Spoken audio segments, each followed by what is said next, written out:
seneng. Wah, itu kasus orang merantau dan yang tidak merantau supaya gak tersinggung. Saya memang sengaja mau memberi kajian yang ringan tapi bermakna karena agama ini sebetulnya dimulai hal-hal yang ringan. Nggak ada ceritanya filosofi agama itu berat karena jubilatil ukul ala qabulil haqqi. Semua ulama berpendapat akal itu dipaksa untuk menerima kebenaran. Saya pernah ditanya seorang dokter, dia tanya gini, apa zina itu kan enak, kenapa haram? Lalu tidak enaknya zina di mana? Terus dia saya tantang, andai kan zina wajib kamu bingung, kok bisa? Kalau setelahnya terus tak suruh lagi kamu bisa, ya udah bisa. Akhirnya dia mikir ya kalau wajib malah bingung, harus mengumpulkan uang untuk murder. Dan kalau dia senang seseorang tidak harus kesampaian, ya kan? Kalau kamu senang seseorang kan tidak mesti dia senang kamu, kan repot kan? Kalau seneng tidak mesti dia seneng kamu, atau nggak seneng maunya dibayarkan repot. Mendingan diharamkan terus tidak usah, kan enak malah. Tidur di kamar happy santai. Syukur-syukur itu terganti oleh sujud, oleh munajat, oleh kesenangan-kesenangan yang religi. Misalnya maling diharamkan ya enak. Kalau kita boleh maling malah digebuki orang malah repot. Barokahnya diharamkan tidak dapat pahala, tidak digebukin orang gitu. Sama, jadi perlu membuat argumentasi agama itu penting. Selama ini ada kesolehan amatir, itu yang sering saya kritik setiap saya ngaji itu kesolehan apa? Amatir. Misalnya gini, kadang-kadang orang ngeluhin, Islam itu repot, mau kebar gak boleh, mau bebas gak boleh, andai kan boleh semua kan enak. Pertanyaannya adalah, ketika boleh semua, apakah lembaga maksiat ini tidak ada aturan? Kan tetap ada aturan. Boleh pakai kalau bayar, itu aturan enggak? Aturan. Kalau yang cantik mahal kan aturan. Kalau khamr atau arak yang enak mahal kan aturan. Artinya gini, di tempat yang maksiat pun banyak apa?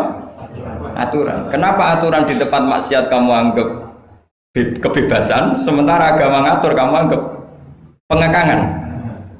Nah, ini namanya soleh amatir apa? Soleh amatir itu yang latihan soleh. Tapi kalau solehnya sudah lama, kayak saya ini masuk soleh sudah lama, tidak tahu saya. Dari Gus Bak Syukur yang nggak seneng namanya akan komentari ujub, ya sudahlah itu biasa manusia seperti itu. Seperti sama merengut, yang senang akan bilang pemikir serius, yang nggak seneng kok merengut orang ita itu ya gitu, yang seneng bilang wah itu sibuk ngalor ngidul gitu. Yang nggak seneng kan bilang wah ita itu. Jadi itu kan nggak usah dipikir lah, komentar orang itu nggak usah dipikir. Jadi ini penting saya utarakan.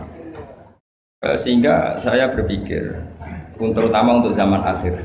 Saya ulang lagi, terutama untuk zaman akhir. Saya buktikan sekian ayat. Sebenarnya saya hafal Quran, tapi ini tak bawa Qurannya supaya nanti kamu bisa nyari ayatnya. Syukur-syukur kamu bisa nyanyi saya hafal Quran, bagus ini. Kalau enggak ya kacau ya. Sekarang banyak orang bantah apa orang hafal Quran, dia sendiri nggak hafal. Saya sering di Jogja. Saya mau tanya tafsir sama jenengan, karena tafsir Kemenak itu ada kesalahan sekian 2000 itu, tak tanya, kamu apa Quran enggak? Aduh repot ini kata saya. Ini kayak Tyson tinju sama Elias Pikal gitu. Kalau kelasnya enggak sama, mati soalnya kan.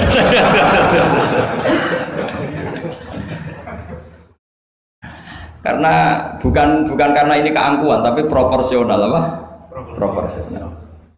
Saya cerita yang ringan-ringan saja sebagaimana sanad saya dari guru-guru saya ila Rasulullah sallallahu alaihi wasallam. Agama itu dimulai dari kesenangan, happy, farah kalau dalam bahasa Arab al-farah.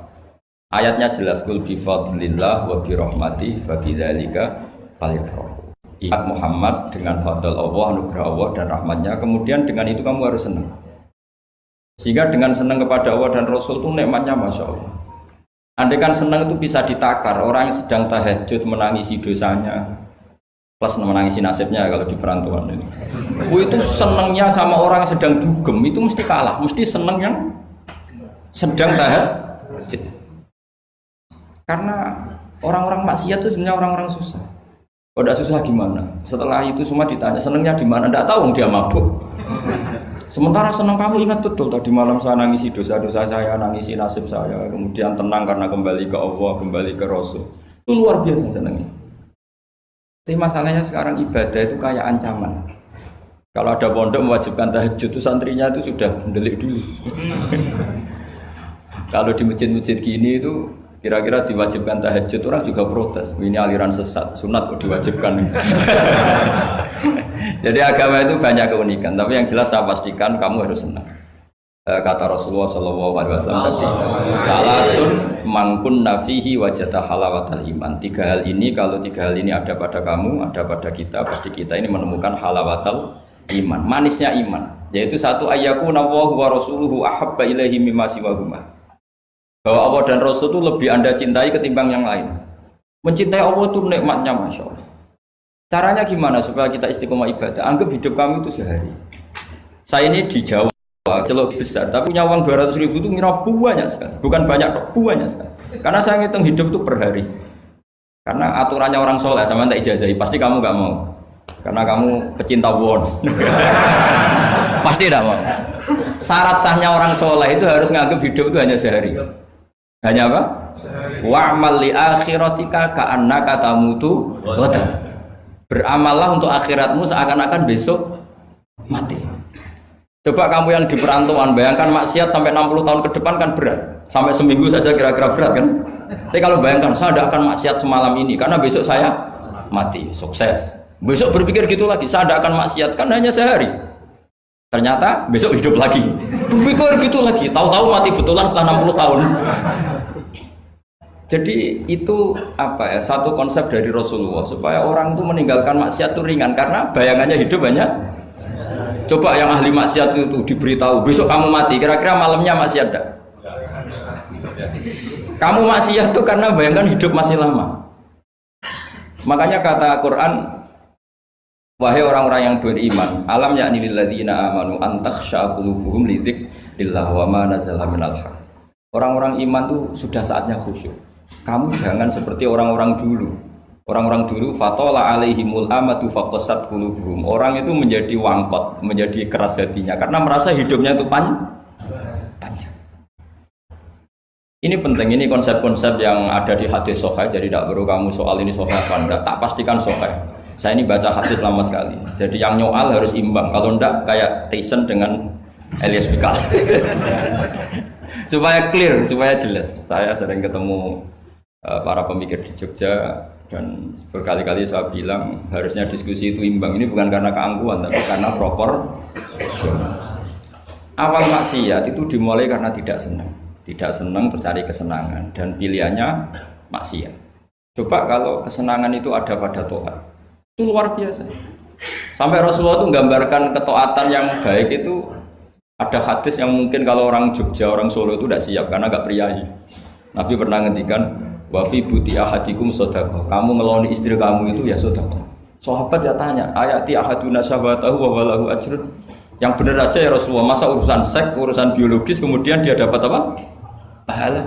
Nabi jawabnya ringan saja. Alaihi salawatu aha fi haramin aka'ana alaihi wisrun. Kalau yang digauli itu istri orang atau yang enggak zaujahnya, enggak istrinya, apa dia ada dosa? Ya dosa ya Rasulullah. Fakadzalika lawatuha fi halalin kana lahu ajrnya. Begitulah kalau dia kalau salah letak haram, kalau tepat sasaran ya halal. Segampang itu ibadah itu. Jadi ngumpulin istri ibadah, nimang anak ibadah, ngaji begini ibadah meskipun enggak paham, enggak ada syaratnya paham.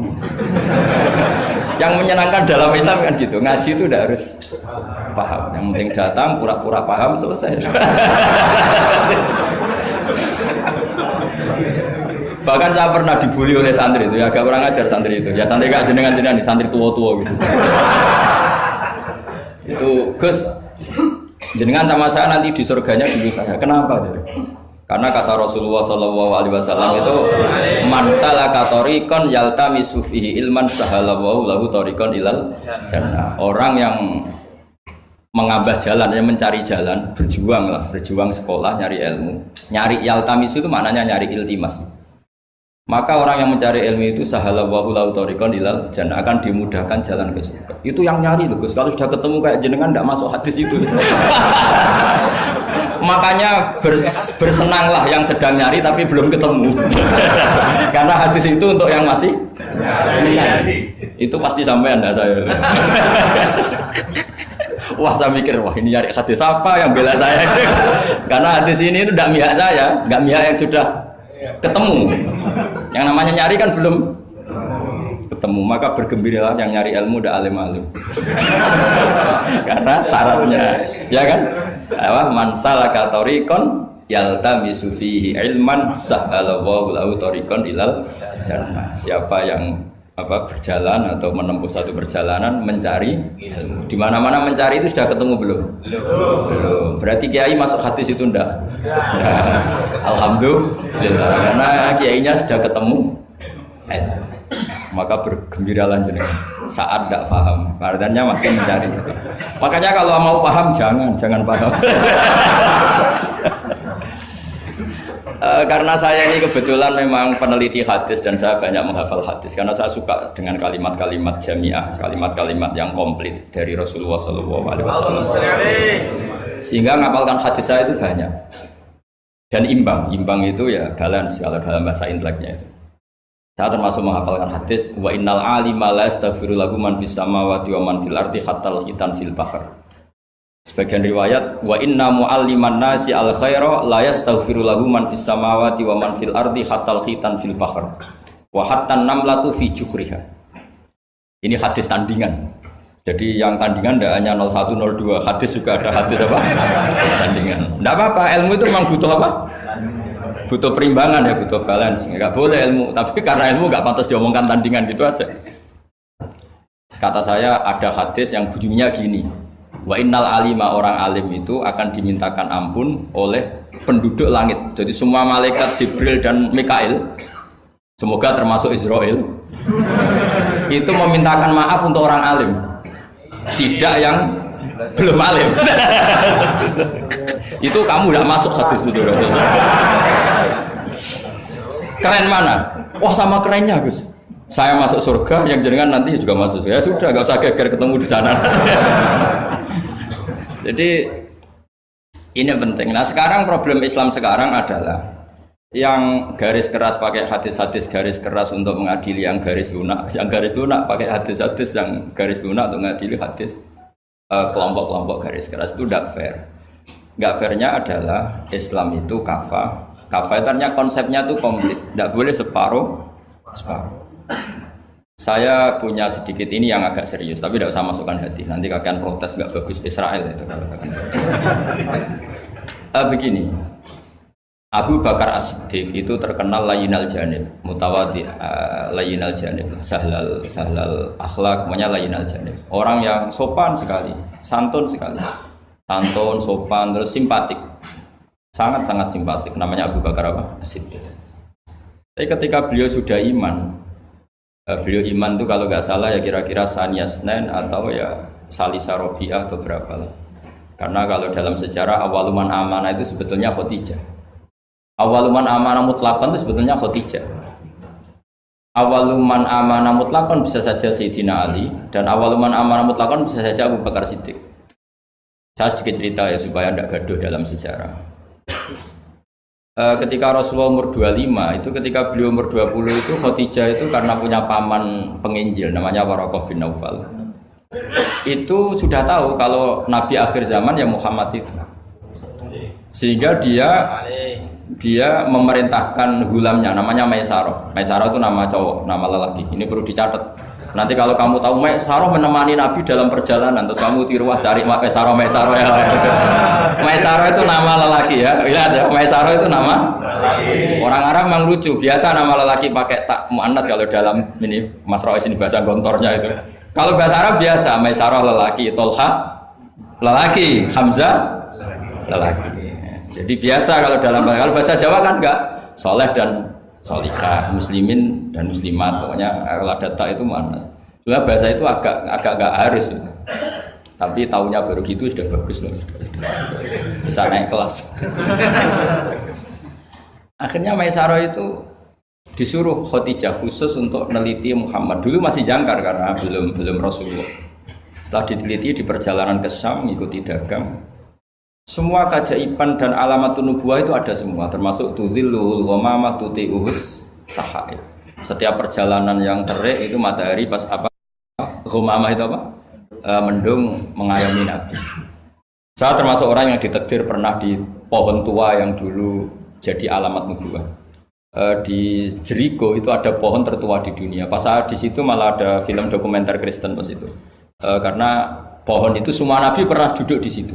Termasuk Nabi Isa dan Nabi Muhammad SAW. Dan itu para pendeta tahu reaksi pohon. Jadi kalau duduk, kalau sampai yang duduk pohonnya agak reaksi biasa aja.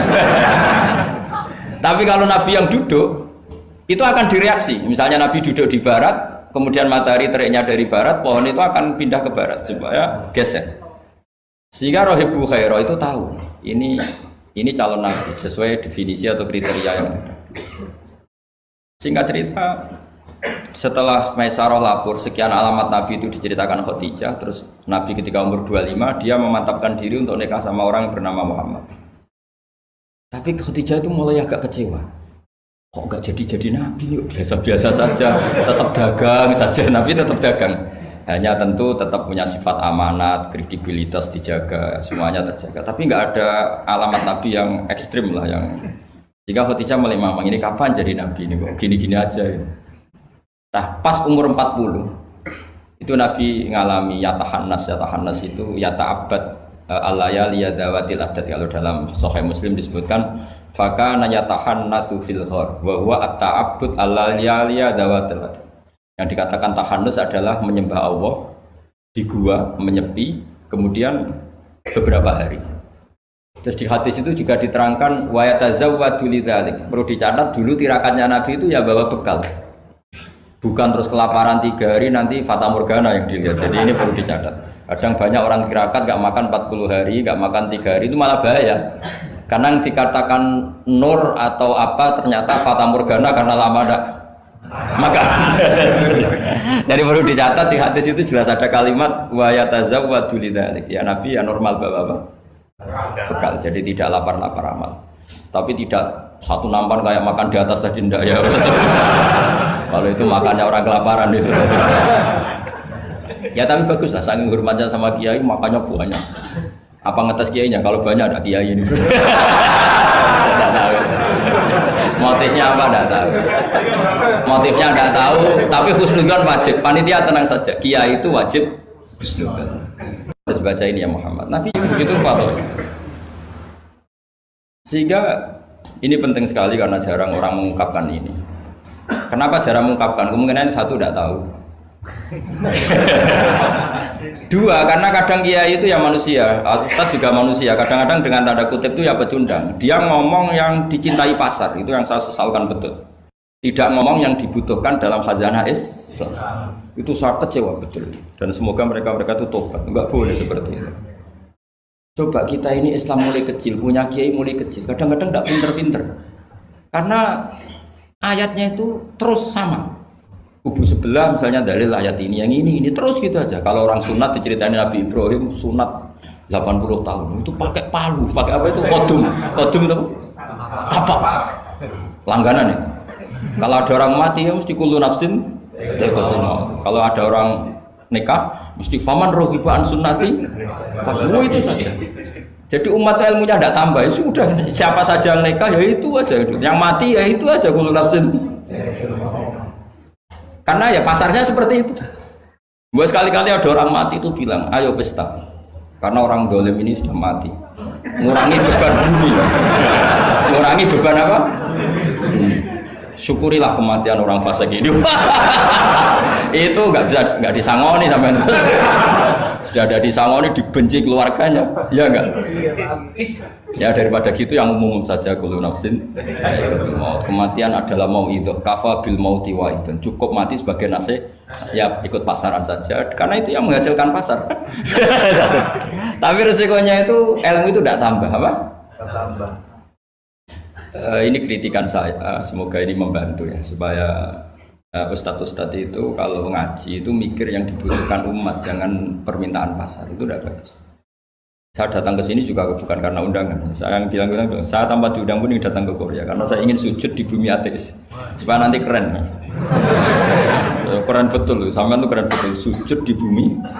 Wah itu pol kerennya tuh hebat. Kalau sujud di Mekah, Medina, di Indonesia itu kan wajar. Ini sujud di bumi. Jadi kalau kamu ditanya, saksinya siapa kalau kamu sholat? Di Gonjong. Tawa ini yang ini. Asan. Yang seru yang apa? Asan. Enggak yang lain yang gigi. Guangju itu apa? Suwon. Sama lagi. Itu malaikat mesti itu apa itu? Parah lagi kalau ditanya, sujudnya di mana? Di kamar mandi. Karena kalau pas kerja kan hanya dikasih waktu berapa ini? 5 menit dan itu pura-pura di kamar mandi. Keren nggak? Keren. Jadi padahal bumi itu akan bersaksi yang dipakai tempat sujud. Itu paling keren mesti yang Korea. Apalagi yang pas kerja. Kalau di sini kan masjid masih normal. Kalau pas kerja kan di kamar mandi. Iya di pabrik ya maksudnya. Oh iya punya iya. Jangan yang priai yang itu, yang nggak priai itu. Di gudang ya. Ya. Di mana Pak? Sampai mesin ya. Ayo, mesin sebagai saksi. Ya bagus lah. Saksinya apa? Kubuta gitu. Yang jelas jangan kerja di pabrik salib. Saksinya apa? Kerjanya bikin apa? Ya, pas waktu sholat. Saksinya apa? Itu. Bisa berhadapan-hadapan itu saksi sama yang disaksikan. Begini ini intermezzo saja tapi betul. Jadi kemudian Khadijah kembali ke Khadijah tadi.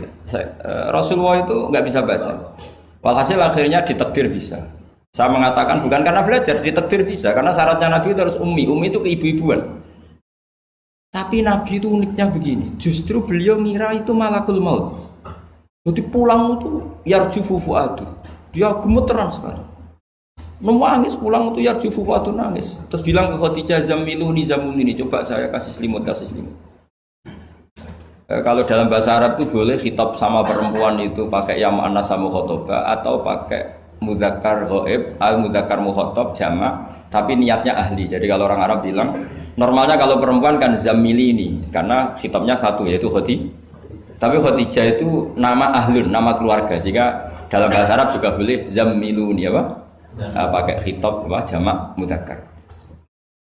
Khadijah terus dikemulin. Di mana-mana namanya ketakutan itu ya dikemulin. Dan di mana-mana kalau ketakutan itu cari istri. Yang bayang di perantauan ya kalau ketakutan.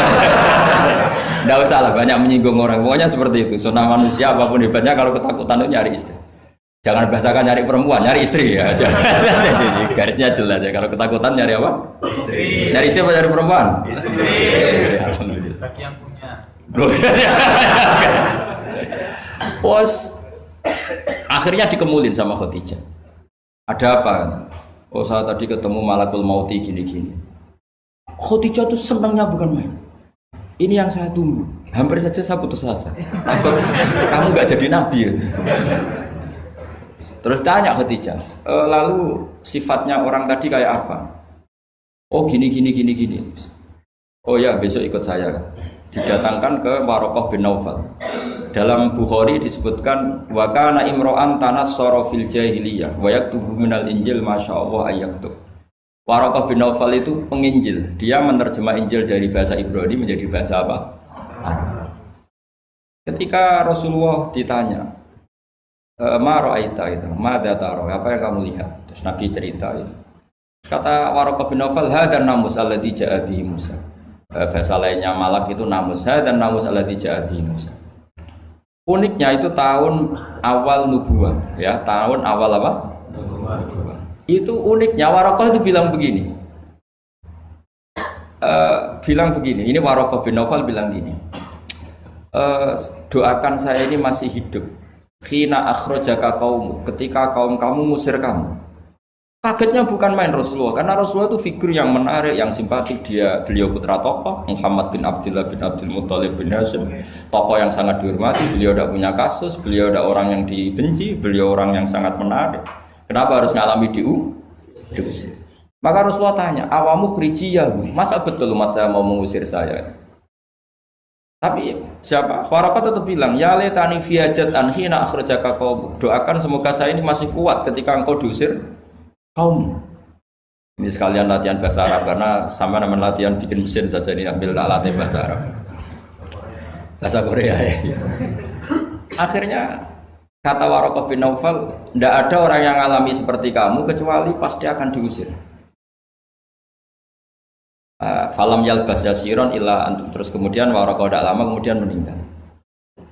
Ya, yang penting dari ini semua apa?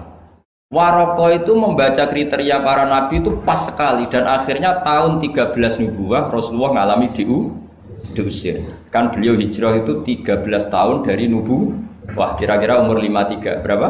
53. Tapi Waraqah sudah mengatakan itu di tahun pertama Rasulullah menjadi nabi, karena definisi nabi itu harus pernah diusir. Maka kalau sampai mengalami diusir oleh nasib itu ya ada alamat. Cuma itu udah alamat nubuwah, alamat terlantar. Jadi itu bedanya. Karena yang nabi sudah ditutup, nggak ada peluang lagi. Jadi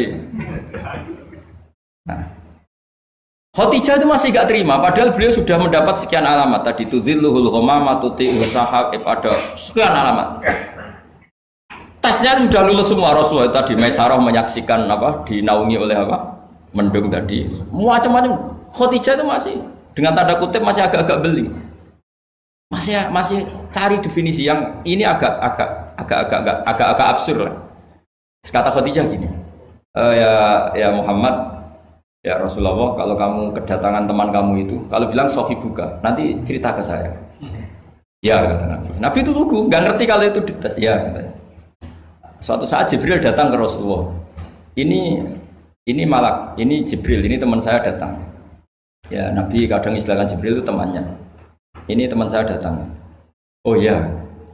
Terus Khadijah dekat Rasulullah, pas Rasulullah agak-agak dipangku manja. Fakasyafat an auratiha, sebagian auratnya Khadijah itu dibuka. Sama enggak usah bayangkan kelihatan apanya itu pun. Makanya saya bilang agak absurd. Ya kira-kira pupunya saja lah yang lebih mudah. Tidak lebih dari itu, jangan macam-macam. Wah, akhirnya terus ditanya, Khadijah tanya, temanmu masih? Enggak, lari. Hanya Khadijah ditutup lagi. Khadijah nggak tahu ada Jibril, nggak tahu. Ditutup lagi. Sekarang temanmu di mana? Oh sekarang datang lagi. Oh Nabi diambungi sempurna. Ini yang saya tunggu-tunggu. Kamu itu malaikat betul, bukan setan. Karena kalau setan tahu aurat kamu tahu kan. Artinya apa? Dalailun nubuwah itu dikaji sedemikian rupa oleh Khadijah karena beliau ponakan dari penginjil yaitu Waraqah bin. Tentu zaman itu Injil masih orisinil ya, bukan kayak yang sekarang Lukas Matius. Tentu jadi Injil di sini bukan konotasi yang muharraf yang apa? Enggak orisinil ya, tentu yang masih apa? Orisinil. Jadi semuanya mengarah ke pembenaran terhadap kenabian Rasulullah Muhammad SAW. Jadi Khadijah tambah mantu. Jadi Nabi dites saja tidak tahu ya lugu saja. Temanmu masih lari. Terus setelah ditutup lagi, temanmu ada. Oh iya ya sekarang ada lagi. Wah ya Nabi betul. Absyir ya Muhammad, kamu harus senang, itu malaikat betul. Kalau setan tidak seperti itu. Oh, kalau ada aurat senangnya bukan main. Nah, melihat awal, saya ulang lagi ya, melihat awal dialek kenabian itu hanya dengan Khadijah karena dia keluarga terdekat beliau. Maka sebetulnya awaluman amanah mutlakon itu sebetulnya itu hampir semua ulama bilang itu Khadijah, bukan Abu Bakar. Tapi melihat peran Abu Bakar yang begitu sentral dalam mengawal Islam, orang bilang Abu Bakar. Melihat Sayyidina Ali teman kecilnya Rasulullah, orang bilang Ali. Sehingga berjanji itu, kitab berjanji itu, maulid itu kan sebenarnya kitab sejarah normal biasa, kitab akademik sebetulnya, bukan kitab mantra, kitab akademik. Beliau kalau ngendikan tuh awaluman amana minar rijal Abu Bakar, wa minan nisa Khadijah, wa minas sibyan Ali, wa minal mawali Zaid. Supaya semua kelompok terwakili, semua kelompok. Karena kalau yang pro Abu Bakar dibilang awaluman amanah Khadijah itu merengut. Yang bener aja kayaknya Abu Bakar. Yang pro Khadijah kalau dibilang Abu Bakar juga merengut. Yang pro Ali juga demikian. Akhirnya di tengah-tengah awaluman amana minar rijali Abu Bakrin, wa minan nisa Khadijah, wa minas sibyan Ali, wa minal mawali Zaid bin Harisah. Pertama orang iman dari golongan lelaki tua, rijal lelaki tua, lelaki berumur itu Abu Bakar. Dari perempuan Khadijah, dari anak kecil Ali, dari mawali budaya dimerdekakan. Jadi itu sudah cara bahasa Arab itu takbir itu redaksi yang agak-agak ngeles. Jadi seperti ginilah, pendiri masjid As-Siratal Mustaqim itu siapa? Yang pertama punya ide tentu sebenarnya yang pertama, tapi kan ide tok belum terrealisasi. Nah, nanti yang pertama terrealisasi pondasi juga pertama, tapi yang benar-benar mulai dipakai Jumatan itu juga pertama. Lagi lah supaya agak sensitif kita ini harus minta pertama semua, mau tidak mau kan kita harus ngomong awaluman bana hadal masjid si'a. Tapi dulu belum ada ya bana ide. Wa awaluman misalnya pembalataan batu pertama waktu al-hijarah awalan ini. Wa awaluman sing jadi imam ya ummu hadal masjid fil jum'ah ini. Lah yang sampean wa awaluman ngerameni mbu masjid. Sudah enggak apa-apa, cuma penting awaluman apa? Masuk kategori awal. Nah, ini penting saya terangkan. Kembali ke Abu Bakar. Abu Bakar itu layyinal janib, orang yang sopan. Dan itu bagus, tentu sopan itu bagus. Layyinal janib bagus. Tapi masalahnya Rasulullah itu dikepung preman-preman yang ganas. Yaitu Abu Lahab, Abu Jahal, Walid bin Mughirah, Wa'il bin semuanya preman yang ganas. Bukan sekedar kafir tapi ganas terhadap umat Islam. Mereka penyiksa-penyiksa ulung, termasuk akhirnya ada yang mati syahid, awalu syahidin fil Islam, yaitu Ammar bin Yasir. Tapi yang bapaknya bukan Ammarnya, siapa? Yasirnya sama istrinya namanya Sumayyah. Makanya saya tadi ngaji di Masjid Ammar bin Yasir itu ngaji yang paling tidak guyon, karena masjid itu didesain untuk mengenang Ammar bin Yasir. Sumayyah disiksa sampai mati, ya Yasir juga gitu. Sampai Rasulullah ngendikan sobron ala Yasir inna mu'idakum al jannah. Sudah kamu sabar, kamu pasti nanti masuk surga. Bilal disiksa, tapi Bilal akhirnya aman karena menangi, diselamatkan Abu Bakar, bahkan menangi futuhat ya. Beliau menangi apa? Fatwa apa? Saya pernah ziarah ke makam Bilal. Akhirnya apa Rasulullah? Ini kalau gini terus anak Islam orang-orang sopan tok repot. Beliau pas jalan-jalan ngerti Umar itu kalau ingin sarapan atau ingin punya uang, kalau ingin punya won itu harus tarung. Dan dia petarung yang ulung. Jadi kalau tarung itu menang, ya uangnya banyak. Barokahnya kalau tarung apa? Menangan dari gulat. Akhirnya Nabi mikir, wah kalau yang Islam gini ini cocok. Karena kalau yang sopan-sopan tok ini kayaknya repot. Walhasil Nabi spontan donga, Allahumma a'izzal Islam bi Umar. Ya Allah, muliakan Islam ini dengan Umar. Gak tahu apa bisa diganti a'izzal Islam bi Banser, gak tahu saya. Karena kalau Banser sopan ya aneh, Banser kok sopan, gak jadi aneh. Atau pemuda Muhammadiyah kok sopan kan ya jadi aneh. Masa pengawal kok sopan? Monggo nak badhe santai. Monggo. Ya gak pantas-pantas. Oh, steril kan. Pas pamret sopan, wah Pak Jokowi tidak jadi pidato karena yang salaman apa? Banyak, yang minta buku banyak. Singkat cerita, betul. Karena Nabi yang berdoa itu di sebagian tarikh menyebut doanya Senin, Kamis sudah masuk Islam, hanya Senin, Selasa, Rabu, Kamis. Kalau kamu ya 30 tahun nah mungkin. Itu saja tidak mesti kamu. Akhirnya Umar itu Islam. Islamnya juga unik. Dia mau mencari Muhammad, masih jangkar kalau manggil masih jangkar, belum Rasulullah. Mana Muhammad? Laqad soba, dia sudah keluar dari agama permanen ya oleh kaum jahiliyah, yaitu agama jahiliyah. Ketemu sama temannya, apa Mar kamu cari Muhammad? Ngapain? Mau saya bunuh karena dia bikin agama baru. Laqad ja'a bidinin mukhdas, dia membawa agama baru. Terus kata temannya, kamu ngapain ngurusin Muhammad? Adik kamu itu sudah kata dia, urusin dulu adik kamu. Wah, masa iya? Terus akhirnya nyari Fatimah itu adiknya di rumah iparnya. Ketika datang di situ adiknya pas belajar sama suaminya belajar surat Toha ma anzalna alikal Qur'an apa litasqa illa tazkiratal liman yakhsha tanzilam mimman khalaqal arda was samawatil aula ar-rahmanu 'alal arsy istawa lahu ma fis samawati wa ma fil ardi wa ma bainahuma wa ma tahtas sara. Menangis Umar. Ini enggak mungkin kalam manusia, kalam seindah ini enggak mungkin kalam manusia. Singkat cerita dia akhirnya Islam terus nyari Nabi. Kebetulan Nabi sedang ikhtafa itu sembunyi di rumahnya Zaid bin Arqam. Ketika Nabi mau masuk, karena dia terkenal preman, kata Hamzah, ya Rasulullah kamu sembunyi, Umar saya ngadapin. Saya hadapin Hamzah, walhasil terus. Dia menceritakan imannya. Setelah dia iman, apa yang dilakukan pertama? Itu marani Umayyah Abu Jahal Abu Lahab. Awas, ganggu Rasulullah Muhammad tak bunuh. Wah sudah. Akhirnya yang dulu mengancam-ancam Nabi, mengancam-ancam sahabat selesai karena sekarang gantian diancam Umar. Bersamaan dengan itu Allah mengeluarkan khitab fasda' bima tu'mar. Muhammad kamu harus terang-terangan dalam dakwah karena sudah punya backingan bernama Umar. Jadi sebetulnya yang dibutuhkan Islam itu ya ada orang yang kayak Abu Bakar, ada orang yang kayak Umar. Ada kebaikan yang hanya terwakili oleh orang-orang yang kayak Abu Bakar, ada kebaikan yang hanya terwakili orang-orang kayak Umar. Jadi sebetulnya tidak perlu dipertentangkan kita di mana, yang penting itu niatnya baik, biniatin sholihah dengan niat yang baik. Jangan kubu-kubunan yang tanpa ilmu. Sebenarnya dalam sejarah itu biasa. Bahkan uniknya dalam sejarah adalah Abu Bakar yang menjadi wali besar karena akhlaknya yang seperti itu, layyinal janib.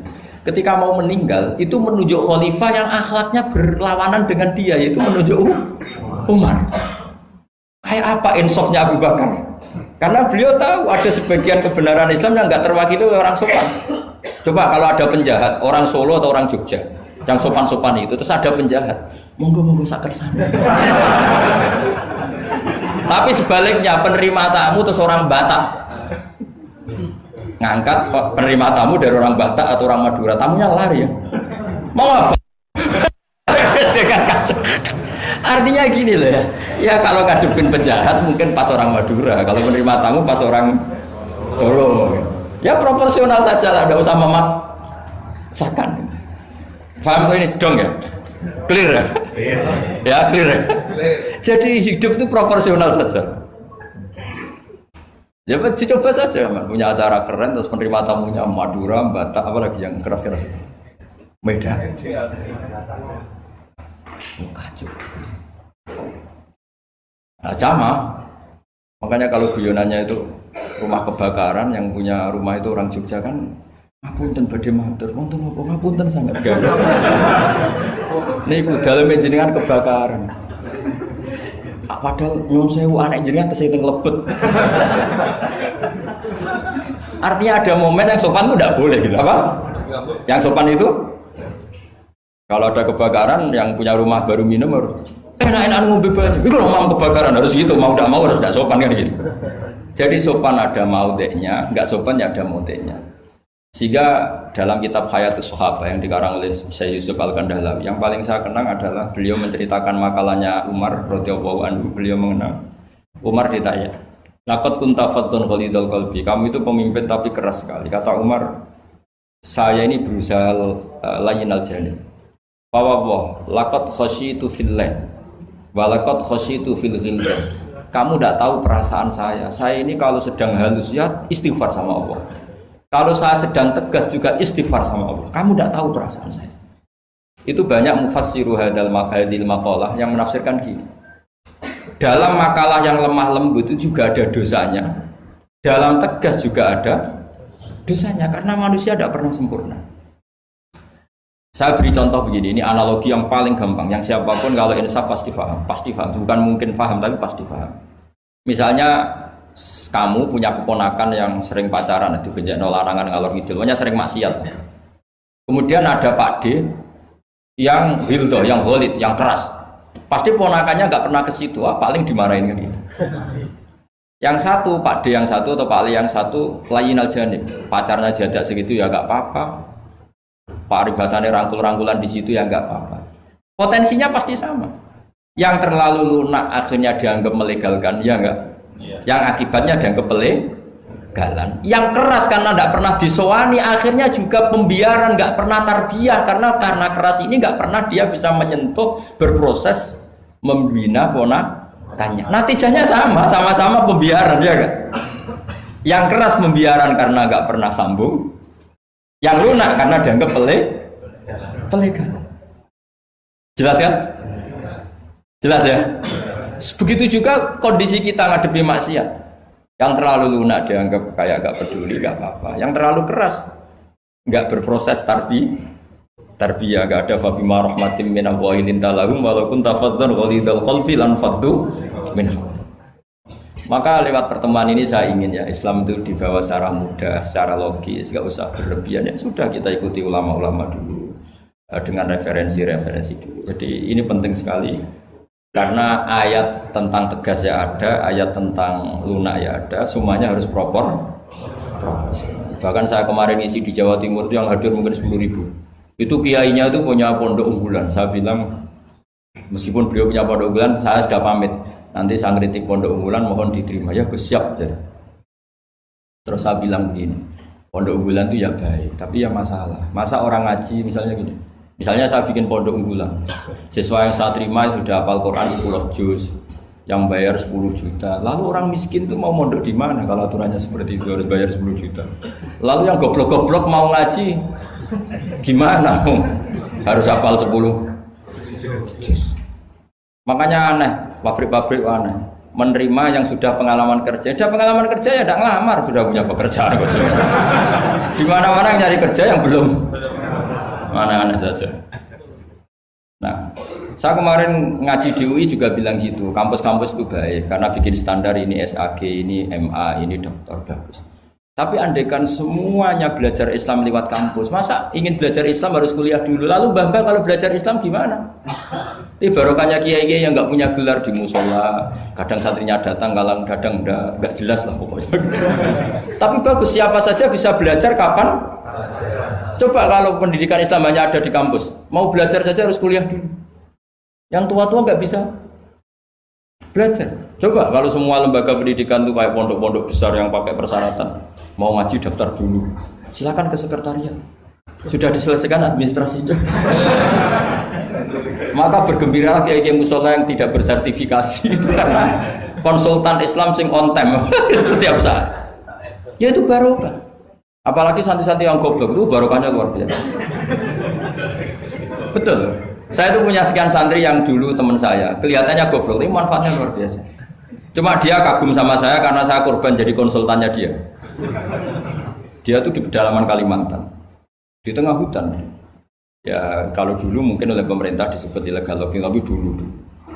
Ya dia nggak nyuri, karena perasaannya orang sana ya milik wilayah, dia ikut orang sana. Terus singkat cerita, orangnya hanya kadang 20. Terus tanya, dulu nggak ada HP, Gus saya ini hanya 20 orang di tengah hutan, Jumatan enggak? Saya bilang menurut fikih Syafi'i tidak wajib karena hanya 20 dan 40. Tapi kalau ini duhur ya nggak apa-apa kata saya. Enggak, Gus kalau diajak duhur nggak mau, Jumat kok duhuran gitu. Masyarakatnya ya lucu. Oh ya nggak apa-apa Jumatan, tak carikan madhab kata saya. Saya kan kebetulan ya mengkaji Al-Madhaibul Arba'. Singkat cerita begini, natijahnya apa? Kadang kita yang pinter, yang LC, yang doktor, itu dakwah kemudian nyun sewu dengan tanda kutip mendapat honor. Sementara yang goblok kadang itu karena nggak ada tanah wakafnya, tanahnya diwakafkan, punya uang diberikan. Intinya itu kadang yang goblok menjadi pendiri masjid, kadang yang pinter mendapat bisaroh dari uang kas masjid. Artinya introspeksi saja, meskipun itu halal, meskipun itu halal, tapi kita introspeksi. Ini pentingnya selalu kita berdoa Rabbana dzalamna anfusana wa lam taghfir lana. Lo pernah nggak saya disuani orang juara MTQ terus mendapat umroh? Dia bangganya bukan main. Saya ini kiai sering ada yang suami saya bilang gini, kamu umroh saya senang. Bagaimanapun ini prestasi karena barokahnya Quran. Tapi kamu juga harus hormat sama kiai musola. Itu mulang Quran puluhan tahun tidak pernah dapat hadiah. Coba hafal Quran kemudian lanyah dan dapat hadiah umroh itu kan cara bahasa agamanya manfaatuhu maksurah. Manfaat umroh itu kan hanya untuk dia. Tapi kiai yang mulang di musola-musola ngajar 10 tahun berapa ratus orang yang bisa baca Quran karena dia, tidak ada yang ngasih hadiah umroh. Kira-kira fadhoilnya, keutamaannya indallah utama mana coba? Ini minterkan orang banyak tanpa hadiah. Ini pinter dadakan lewat lomba lagi dapat umroh.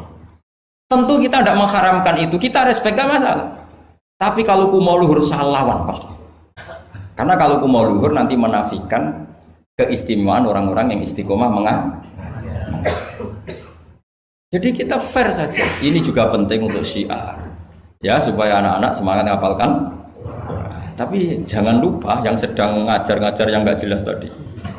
Yang muridnya kadang 3, kadang bubar, tak tanya, Pak ya yang ngaji berapa? 10 Gus. Lah yang datang 2 ya biasa gini Gus. Kadang 2, kadang 1. Ya seperti di sini di perantauan, jamaahnya pasti tidak istiqomah, tak jamin itu. Jadi tidak usah saya tanyakan itu sudah pasti. Jadi jamaah itu nomor 2, nunggu pas nganggur liburan kan gitu kan. Jadi saya mohon beragama itu biniatin sholihah. Ijazah bapak saya ke saya itu yang berulang-ulang tadi. Sementing hak kowe duwe qalbin salim. Makanya kata Allah, zaman itu ilaman atau waha biqalbin salim. Yang selamat di hari mahsyar itu hanya satu orang yang sowan Allah biqalbin salim, dengan hati yang selamat. Hati yang selamat itu melihat kubu lain ya dengan insaf. Ya melihat yang kunut ya biasa, tidak kunut biasa, itu masalah khilafiyah biasa. Dulu itu Imam Abu Hanifah tidak pernah kunut. Jadi tidak kunut itu bukan mazhab Muhammadiyah, mazhabnya Abu Hanifah. Muhammadiyah tidak mujaddid, juga tidak mujtahid. Yang kunut juga bukan mazhab Hasyim, mazhabnya Imam Syafi'i. Itu dulu ya biasa. Imam Syafi'i itu kalau Jumatan di Masjid Abu Hanifah ya nggak kunut. Ketika ditanya 5 dalam takbir, waqad qulta bi sunniyati. Kenapa kamu tidak kunut padahal kamu berpendapat kunut itu Jawabannya Imam Syafi'i, adaban ma'hadal imam. Saya sungkan sama imam. Padahal Imam Abu Hanifah waktu itu sudah wafat, hanya makamnya. Dulu itu biasa sekali karena apa ya? Karena mereka pandangannya luas. Apa? Pandangannya luas. Ada seorang ulama ditanya, kalau ada orang kawin yang nyuwun sewu hamil di luar nikah, kemudian akhirnya nikah, bagus enggak? Saya ulang lagi, enggak usah aku tertawa, awas kalau tertawa. Ada orang hamil di luar, kemudian dinikahi sama yang menghamili, itu bagus enggak? Ada ulama yang bilang bagus lah. Kan kaget ulama yang garis keras ya. Bilang-bilang dirajam atau dipukulin kayak kira-kira kan pikirannya gitu karena suka ngadili orang ya. Ini ada di kitab Mizan Kubro. Kalau nggak percaya lihat di kitab Ikhtilaful A'immah Rahmah itu. Karena cara berpikir sederhana. Terus dia punya riwayat dari Rasulullah SAW yang ngomentari seperti itu, jawabannya begini. Qad kharaja min sifahin ila nikahin. Saya ulang lagi. Qad kharaja min sifahin ila nikahin. Berarti dua orang itu telah keluar dari tradisi kumpul kebo menjadi tradisi nikah. Misalnya malam ini dia masih kumpul kebo, terus paginya nikah, malamnya lagi kan sudah sah. Artinya apa? Dia keluar dari tradisi sifat sekarang ke tradisi nikah.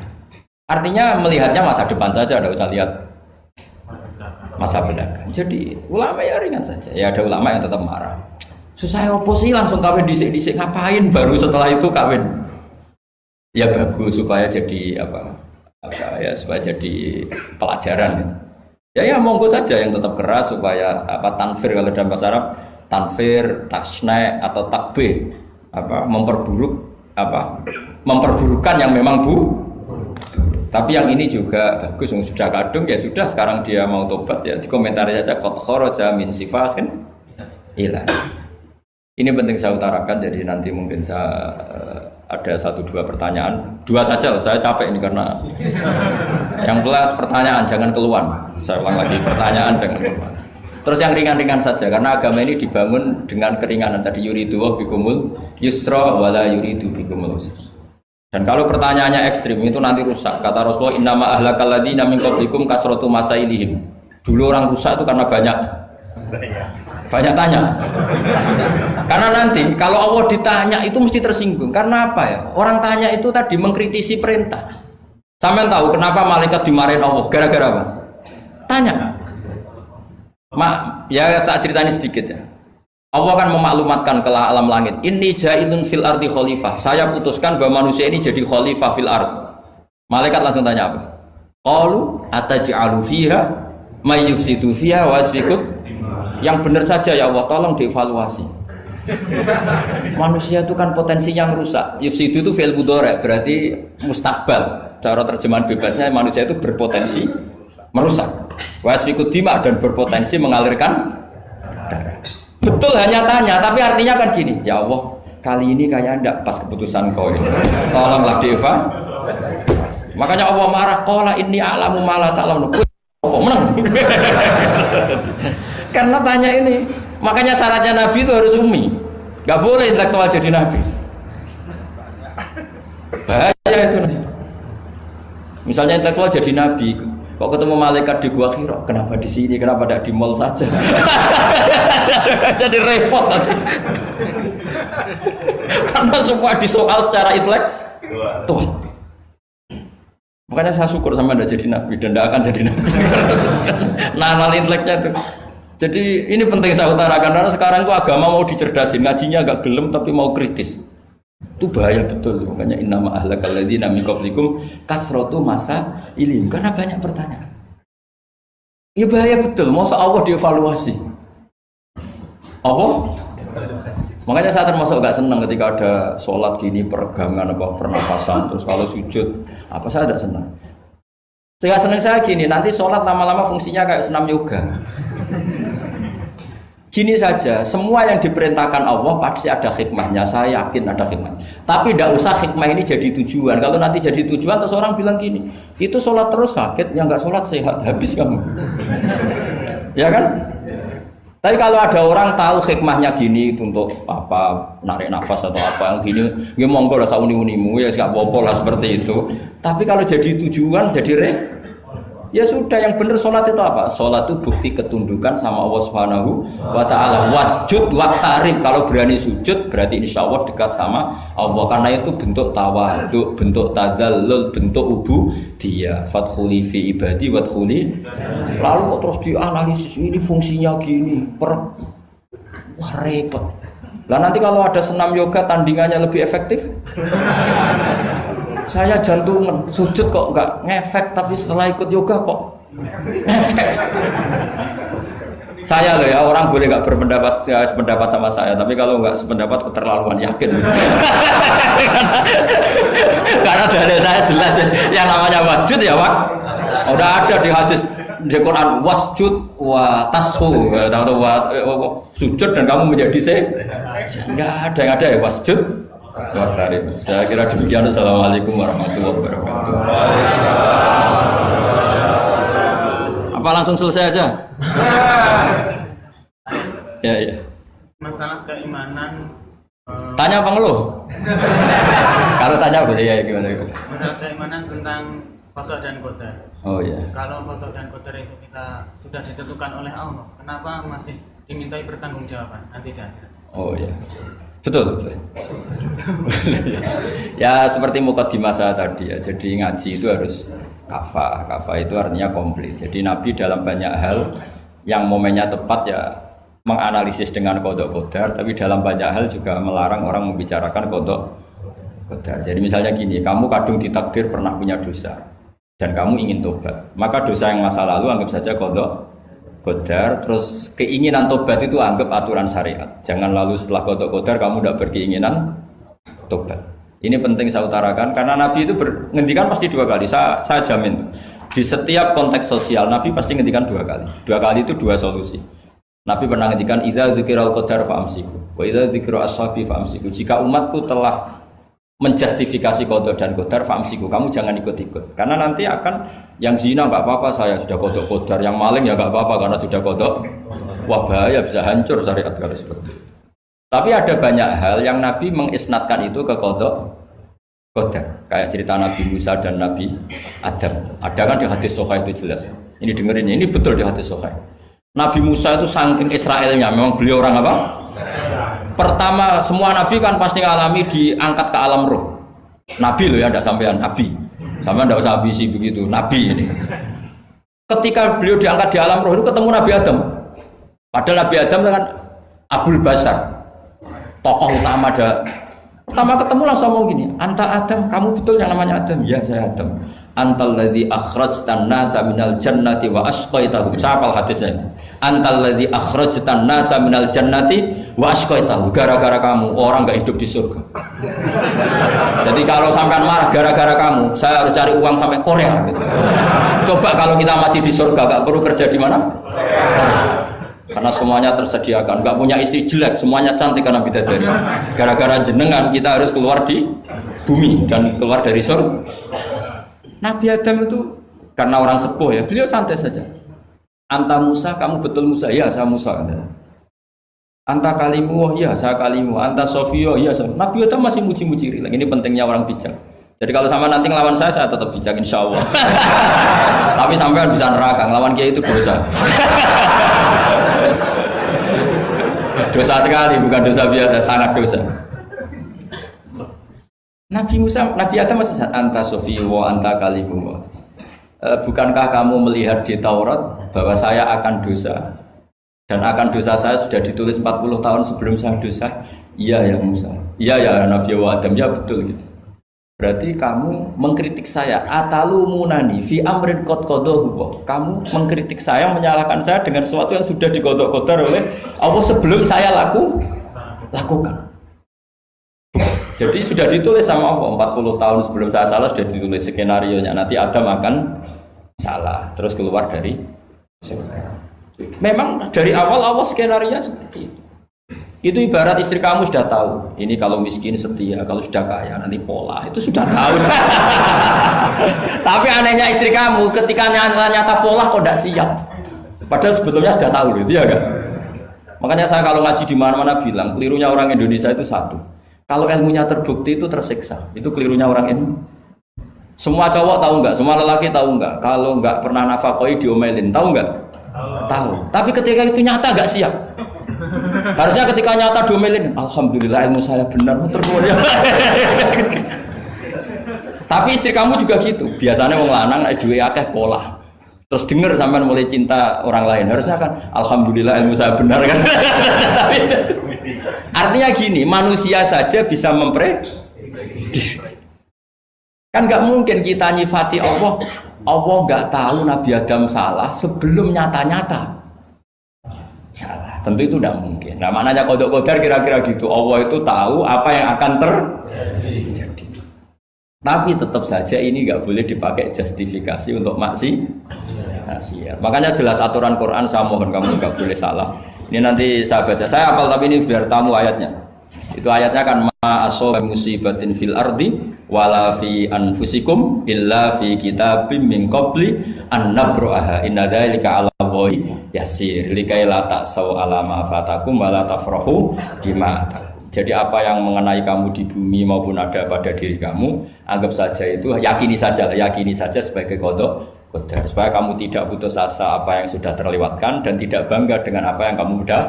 Misalnya saya ini kan termasuk kiai keren misalnya itu saya tidak pernah bangga karena memang ditulis kalau suatu saat Gus Bahat itu keren, jadi bangganya di mana kan sesuai skenanya. Jadi untuk menghilangkan ujub bangga itu dengan cara iman sama qada qadar. Terus likaila tak soal fatakum, kamu tidak perlu putus asa dengan apa yang sudah kelewat. Misalnya masa lalu kamu ya tadi diusir istri, suami, macam-macam lah, utangnya banyak, wes sudah bangkit saja, itu sudah takdir. Jadi mungkin ada yang mencarikan, coba ini carikan, mungkin di surat Hadid itu apa yang nanti dicari ayatnya. Pokoknya ayatnya tadi apa? Ma asoba min musibatin fil ardi wala fi anfusikum apa? Illa fi kitabim min qabli an nabraha inna dzalika 'ala Allahi yasir likaila taksau 'ala ma fatakum wala tafrahu bima atakum. Jadi kodok kodar ditulis supaya kamu tidak putus asa menyesali apa yang sudah kelewat dan bangga kumoluhur terhadap apa yang kamu dapat. Jadi misalnya Pak Jokowi jadi presiden, untuk menghilangkan ujub ya, memang sudah ditulis kalau akan jadi ya biasa saja sesuai skenario. Ya sama seperti sampean suatu saat tua terus untukmu coplok, terus dredeg-dredeg kepleset tiba. Soalnya harus senang saja. Zaman kamu muda juga sudah tahu kalau nanti akan seperti itu. Gitu aja. Jadi kalau itu terjadi, ya sudah, memang akan seperti itu. Jadi ringan saja. Ini pentingnya ngaji. Jadi sesuatu itu mudah sekali kalau dianalisis dengan dengan L. Ya, cukup ya. Satu lagi aja jangan. Kalau nggak salah itu surat Hadid. Biar ditahukan suratnya. Diumumkan siapa? Surat apa? Hadid betul. Hadid 22. Hadid 22 ya. Hadid 22. Berdiri aja nggak apa-apa. Oh enggak. Oh ya nggak apa-apa gimana? Assalamualaikum warahmatullahi wabarakatuh. Waalaikumsalam warahmatullahi wabarakatuh. Saya sebuah kehormatan bisa sama Kiai. Ya. Sebenarnya saya baru kenal Kiai itu 3 minggu yang lalu lewat YouTube. Ya. Ada yang kirim di FB saya, walaupun dengan komentar yang agak mirip lah. Iya. Kalau nggak salah waktu itu Pak Kiai membahas masalah perang Handar, yang mengatakan bahwa Nabi itu waktu itu satu saja tidak tahu apa-apa, tapi ada Salman yang menyampaikan ini. Terus komentarnya netizen anak Tapi pertanyaan saya itu bukan itu, Pak. Iya, gimana? Pertanyaan saya itu, saya tertarik, kenapa cara pasang sokoknya itu ada rambut di... Iya. Iya.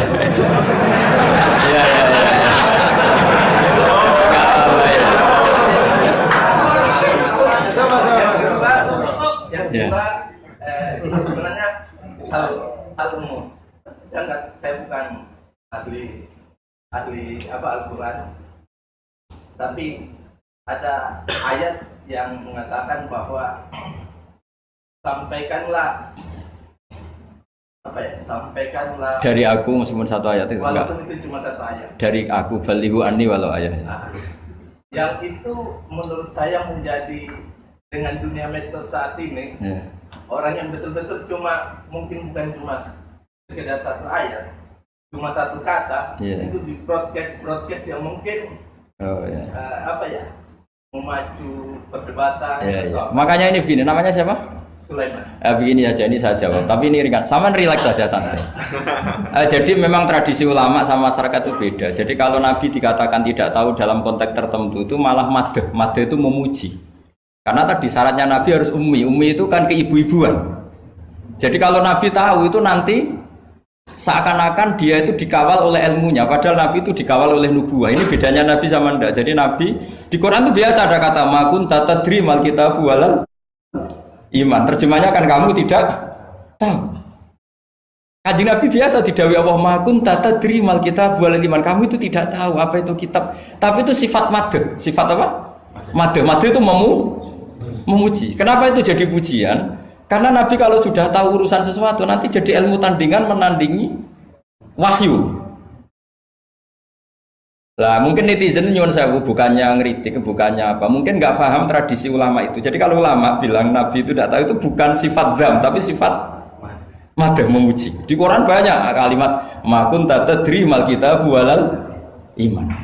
Makanya Nabi ketika disuruh baca Iqra ya Muhammad, jawabnya gimana? Saya tidak bisa baca. Tapi bukan sifat buruk, justru bagus. Kalau Nabi bisa baca, ilmunya nanti dikira beliau belajar dari buku-buku, dan itu dia jadi Nabi. Wah, itu memang bacanya banyak. Clear ya ini ya, supaya nggak salah paham. Jadi dikatakan tidak tahu kalau Nabi itu bagus, madh.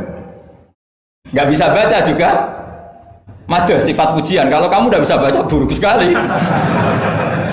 Itu jelas. Ya kan, tahu semua kan, ketika Nabi disuruh baca bilang apa? Saya tidak bisa baca, tapi itu bagus. Karena semuanya biar karena wah. Ya, soal gaya peci saya ini Islam khas ya, khas ini. Nah, yang ini yang penting, yang pertanyaan sampean terakhir balighu anni walau aja. Memang ini semenjak dunia medsos memang dengan tanda kutip agak kecelakaan. Mengutip kutipan tokoh atau apa hanya sepotong-potong itu bahaya. Bahayanya begini, itu bukan hanya karena yang ngendikan tokoh. Meskipun Quran kalau wakafnya salah itu ya bahaya. Coba misalnya begini, ada orang wakaf di depan orang yang paham bahasa Arab. Inna woha la yastahi, terus wakaf ya Pak. Terjemahnya gimana? Allah tidak punya rasa malu. Sehingga di ilmu Quran itu diaturkan ada wakaf yang haram, yaitu wakaf yang rusak makna. Harus diteruskan inna woha la yastahi ayadriba masalam ma ba'u. Allah tidak malu bikin perumpamaan sekecil apapun makhluk itu. Misalnya buat perumpamaan dengan nyamuk. Coba kalau bacanya satu ayat terpotong. Inna woha la yastahi, Allah tidak malu. Bayangkan didengar orang yang paham bahasa Arab. Jadi problem kita adalah kadang ngutip ya gitu. Jadi apa ya tadi belum mendengarin kompletnya ngaji. Jadi kalau ada ulama bilang Nabi tidak tahu, itu sebenarnya madh itu ngelem karena memang begitu. Makanya Allah bilang apa? Ma kunta tadri mal kitabu walal iman. Muhammad, kamu tidak tahu apa yang maknanya kitab, maknanya iman. Tapi nggak tahu ini untuk Nabi kelebihan, karena kalau Nabi tahu dulu berarti ilmunya sebagian diserap dari Taurat dan Injil, dari yang macam-macam. Makanya dulu orang kafir kalau ngeritik Nabi kan walaqad na'lamu annahu yaquluna innama yu'allimuhu basar. Muhammad pinter macam pernah belajar. Terus Allah menjawab Muhammad itu nggak pernah belajar, bahkan baca saja tidak. Jadi kalau Nabi dikatakan nggak bisa baca, nggak tahu, itu madh. Saya ulang lagi, untuk Nabi itu madh. Sehingga semua yang dilakukan Nabi in huwa illa wahyu yuha, semua hanya berdasar wahyu. Ini bedanya Nabi dengan selain Nabi. Makanya Nabi itu nggak pernah baca, nggak boleh memang. Karena tadi pasti ini jadi ilmu tandingan. Itu bahaya kalau untuk Nabi, supaya semuanya orisinil dari Allah. Nabi itu sama Allah dikosongkan, semuanya kosong. Semuanya dari ilmu yang diwahyukan oleh Allah Subhanahu wa Ta'ala, jelasnya. Jadi balighu anni walau ayat itu saya mohon, maksudnya itu ayat itu bukan ayat satu Quran potongan, enggak. Ayat yang muhkamah, yang utuh. Tapi kalau satu potongan ya enggak boleh. Tadi misalnya dipotong apa innallaha la yastahi kan kayak. Makanya di bab ilmu tajwid kan diterangkan wa ba'da tajwidika lil hurufi la budda mim ma'rifatil wuqufi. Setelah kamu tahu tajwid ikhfa idzar idgham, kamu harus mengenal ilmu waqaf. Karena sekali salah waqaf itu Pak. Ya gitu Mas Leman ya.